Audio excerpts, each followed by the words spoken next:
사이다 무비튼. 나는 남편과 둘이 살고 있고 아직 아이가 없기 때문에 맞벌이로 열일 중이다. 남편은 몇 년 전 친구를 통해서 우연히 만났다. 첫 만남부터 어색하지 않았고 대화가 잘 통해서 바로 연락처를 주고받았다.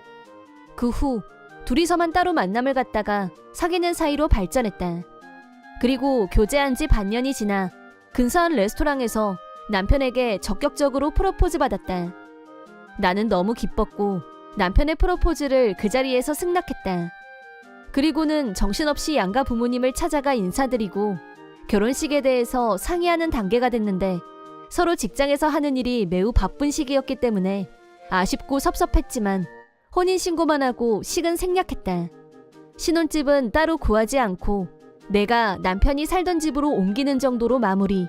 아이가 생기기 전까지는 계속 일을 하는 걸로 합의를 봤다. 결혼하고 1년 후 주변에서 임신, 출산 소식이 본물처럼 터져나왔고 나도 아이를 갖고 싶어졌다.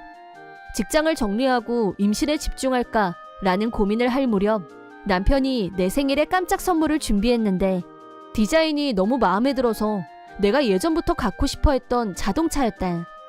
1도 예상하지 못했던 선물이라 너무 놀랐고 진짜 나 이거 받아도 돼? 당연하지. 너 계속 갖고 싶어 했잖아. 생일이니까 서프라이즈로 뭐가 좋을까 고민하다가 출퇴근할 때도 매일 타고 가고 에마로 활용해줘. 고마워. 조심해서 잘 탈게. 사실 임신을 염두에 두고 있었지만 남편에게 뜻밖의 선물을 받고 나자 이왕 이렇게 된 거 회사 열심히 다니면서 남편이 뿌듯해하는 모습을 봐야겠다고 다짐했다. 하지만 그날부터 나는 어디가 아픈 것처럼 컨디션이 계속 안 좋았다. 컨디션 저조 현상은 늘 비슷했는데 출근하려고 하면 잠이 쏟아지는 느낌. 나는 원래 일찍 자는 타입이라서 밤 9시만 되면 침대에 들어가서 잘 준비를 하는데 최근 들어 남편이 재미있는 영화가 있다면서 같이 보자고 나를 거실에 잡아두는 날이 많아지긴 했었다. 하필 그게 밤 9시여서 다 보고 나면 11시가 넘었고 그 시간에야 잠자리에 들었다. 영화는 재미있었고 남편한테 수면 방해를 받는다는 생각은 안 했었지만 아침에 졸린 건 단지 수면 부족 탓일 거라고 생각했었다. 회사는 집에서 차로 30분 거리로 멀지도 가깝지도 않은 거리였다. 하지만 운전하는 내내 졸음과 사투를 벌여야 했다. 자칫 사고가 날 뻔했던 아찔한 순간이 몇 번이나 있었지만 남편이 알면 걱정할 것 같아서 일부러 말하지 않았다. 하지만 아침에 졸린 현상은 갈수록 심해졌고 혹시 어디가 아픈 건 아닌지 심각하게 고민되는 수준까지 오고 말았다. 그런 와중에 남편은 자기가 사준 차를 내가 열심히 운전하는 게 보고 싶었는지 사소한 일에도 계속 차 타고 가라고 종용했다. 아 맞다. 대형 슈퍼에서 고기 특가 세일한대. 요새 물가도 비싼데 드라이브도 할 겸 멀긴 해도 갔다 오는 게 어때? 라고 하거나 아 참 우리 회사 여직원한테 들었는데 우리 옆 동네에 완전 카리스마 미용사가 하는 미용실 오픈했대. 운전해서 갔다 오는 게 어때? 라면서 자꾸 일을 만들어서 나를 차를 타고 자꾸 어디론가 가게 만들었다. 처음엔 자기가 선물한 차에 내가 많이 탔으면 하는 마음으로 이런저런 정보를 주워다 주는 걸로만 생각했었다. 하지만 졸음과 사투를 벌이는 정도가 날로 심해지면서 사고가 날 것 같은 두려움도 커졌다. 친한 친구에게 고민을 털어놓자 몸이 안 좋은데 운전하면 안 되지. 그리고 몸에 이상 신호가 왔으면 이러고 있을 때가 아니라 당장 병원에 가. 혹시라도 심각한 병이면 어쩌려고 그래? 라고 졸린 것뿐인데 병원식이나 싶었지만 친구 등살에 못 이겨 큰 병에 걸린 신호일지도 모른다는 생각도 하면서 병원에 가기로 했다. 혹시라도 병원에 갔는데 큰 병이라고 하면 너무 무서울 것 같아서 남편한테 이러저러해서 병원에 갈 거고 요즘 졸음이 너무 밀려와서 고민이라고 말했다. 난 또 별거라고. 그렇게 생각하니까 그런 거지. 세상에 안 졸린 사람이 어딨어? 나도 매일 졸려 죽겠어. 졸린 게 병이라고 누가 그래? 그런 게 병이야? 그런 사소한 일로 연차까지 쓰면서 병원에 가겠다고? 의사들이 그렇게 한가해? 라면서 내가 병원에 가는 걸 한심한 행동이란 식으로 말했다. 솔직히 남편한테 말하면 엄청 걱정하면서 당장 병원에 가라고 송화일 줄 알았는데 예상과 너무 다른 반응이었고 남편에 대한 인상이 바뀌는 느낌이 들었다. 그 뒤로도 남편은 거의 매일 나한테 쓸데없이 병원 갈 생각하지 마. 네가 하루 쉬면 회사 사람들한테 민폐지. 그럼 되겠어? 그냥 만류 정도가 아니라 적극적으로 내가 병원에 가는 걸 막는 느낌마저 들었다. 남편한테는 병원 안 갈 거니까 걱정 말라고 해놓고 아침에 출근해서 오후 반차를 쓰고 남편 몰래 병원에 가기로 했다. 그런데 그날 아침은 유난히 다른 날보다 더 졸음이 쏟아졌다. 병원에 도착한 후에도 참을 수 없을 정도로 졸음이 밀려왔고 간신히 눈을 뜨고 버텼다. 내 차례가 돼서 진찰실에 들어갔고 병원에 온 이유를 설명했다. 몇 가지 검사를 마친 후 진찰실로 다시 들어갔는데 의사가 심각한 얼굴을 하고 있었다. 그러더니 최근에 정신과 진료를 받고 있냐고 물었고 그런 일 없다고 하자 무슨 고민이 있냐, 불면증 때문에 잠을 잘 못 자냐. 내 입장에서는 엉뚱한 질문들만 하길래 단호하게 아니라고 대답했다. 그러자 의사 입에서 믿기 힘든 말이 나왔다. 환자분 몸에서 대량의 수면제가 검출됐습니다. 네? 수면제라고요? 입에 대본 적도 없는 약성분이 내 몸에서 검출됐다니 경악 그 자체였다.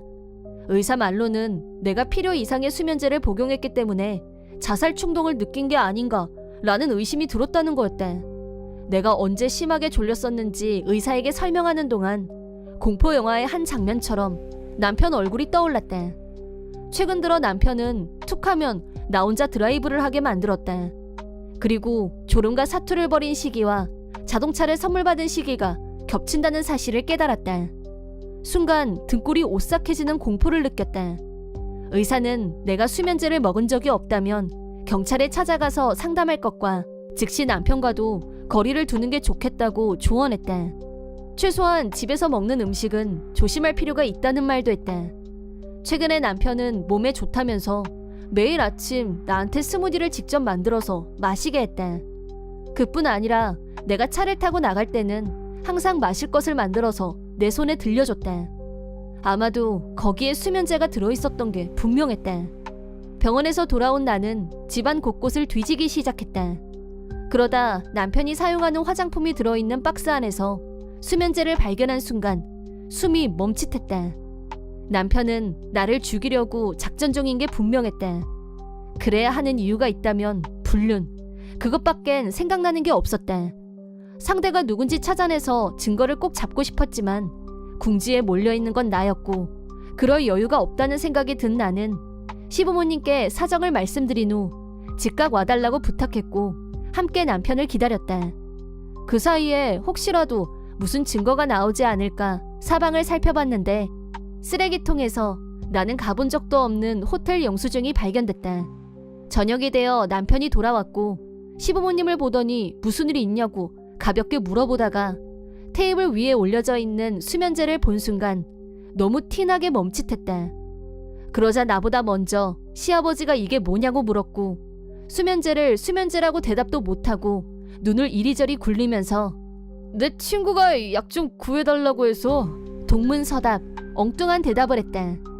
남편의 태도에 열이 받은 시아버지는 돌직구로 요즘 며느리 몸이 이상한 것과 너랑 무슨 관련이 있는지 말하라고 빽 소리를 지르자 남편은 바로 움찔하더니 사실을 자백했다.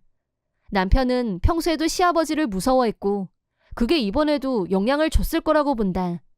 남편의 자백은 내 예상과 적중했다. 자동차를 선물한 후 내가 혼자 드라이브를 하게 만들고 몰래 수면제를 먹여서 우발적 사고를 가장해 죽일 계획, 생명보험까지 들어놓고 죽을 날만 기다리고 있었다는 사실. 물론 불륜녀와 결탁해서 함께 짠 계획이었다. 사실이 드러나자 시아버지는 불같이 화를 내면서 남편을 마구 팼다. 남편은 엉엉 울면서 무릎을 꿇었지만 용서할 수 있는 일이 아니었다. 나는 남편과 불륜녀를 경찰에 신고했고 위자료 청구 및 이혼 절차에 들어갔다. 불륜 상대는 같은 회사 여직원이었다. 범행이 발각됐다는 사실을 안 불륜녀는 왜 들켰어? 라며 현실 파악을 1도 못한 채 경찰에 잡혀왔다. 시부모님은 나한테 무릎을 꿇고 사죄하시면서 위자료는 물론 죗값을 치르게 하겠다고 약속하셨고 덕분에 나도 이 서사의 마침표를 어떻게 찍어야 할지 정리가 됐다. 그 후 남편과 불륜녀는 살인 미수죄가 적용돼서 반론의 여지 없이 감옥에 수용되는 신세가 되고 말았다.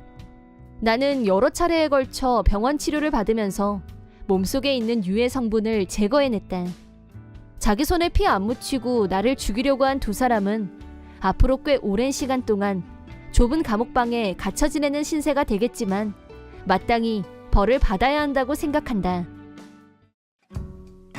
이번 영상은 어떠셨나요? 재밌게 보셨다면 구독, 좋아요에 댓글까지 달아주시면 감사하겠습니다. 그럼 다음 영상에서 만나요.